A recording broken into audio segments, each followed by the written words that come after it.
Pep Squad, there's a lot of trust that goes into it talaga. So I would say na parang it's one of the things na masasabi ko na we have that some of the other teams may not. Okay, so I'm Era Evangelista, co-captain of the UPIS Pep Squad. I'm Alicia Vita, the team captain. Hi, I'm Cleo, the head dancer. I'm Rayo Castro, the head drummer. Hello everyone, I am Coach A. Nerval Castro, the head coach of the UPIS Pep Squad. Well, I think compared to other teams, kami talaga yung maraming pinagdaanan because aside from we support all events or all sporting events ng UPIS, we also do the most difficult routines.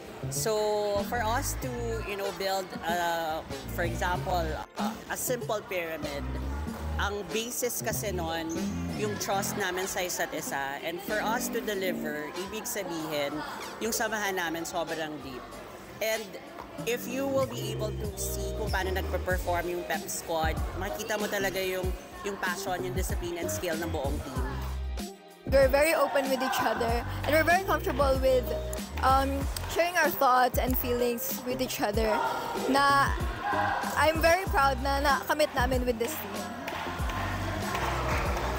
Since parang Pep Squad nga kami, we go to every single game and we always carry the team's name in every single thing that we do. It's really important na parang gawin din namin yung best namin para mapaganda din yung tingin ng community, ng UP community sa UPIS Pep Squad. Like not only sa performances namin but also like academically since student athlete kami and we parang responsibility namin to be able to balance it and kind of excel in both aspects. For me, yung pinakamahalagang aral is kailangan nyo talaga matutong mag-manage ng time kasi habang patagal ng patagal, kailangan alam nyo kung kailan nyo gagawin yung mga priorities nyo tsaka kailan yung extracurricular activities.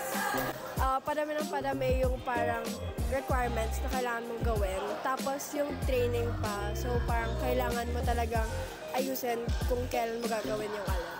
Actually po, marami pa akong gustong matutunan kahit ilang years na ako, like 2 years na ako dito sa team. Gusto ko maging inspiration ng mga bago, like mga recruits, na kasi dumating din ako yung sa time nila, like kung ano sila ngayon, and gusto ko marating din nila kung ano yung meron ako ngayon. And para sa sarili ko, alam ko po na parang may mas better pa akong maipapakita sa team and mag-improve pa ako kahit medyo matagal na rin ako dito. And as a new flyer, gusto ko po na magkaroon ng more opportunity and ipakita talaga kung ano yung kaya ko. Siguro yung dynamic since new heads this year and syempre medyo bata din yung mga i-handle. Iba talaga yung vibe na or energy na pinapakita namin both parties. So, kapag wala ng training, nakikipag-bond kami sa kanila or pumupunta kami sa kiosk.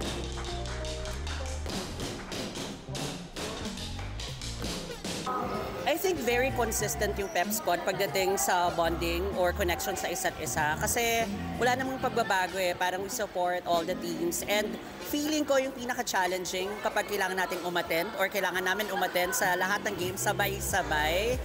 Yung tulungan ng bawat isa na we have to make sure na lahat ng events merong Pep Squad na magsusupport sa UPIS. Talaga nakaka-build siya ng bond sa isa't isa. So I guess, yun yung maganda sa Pep Squad na transfer natin siya per generation.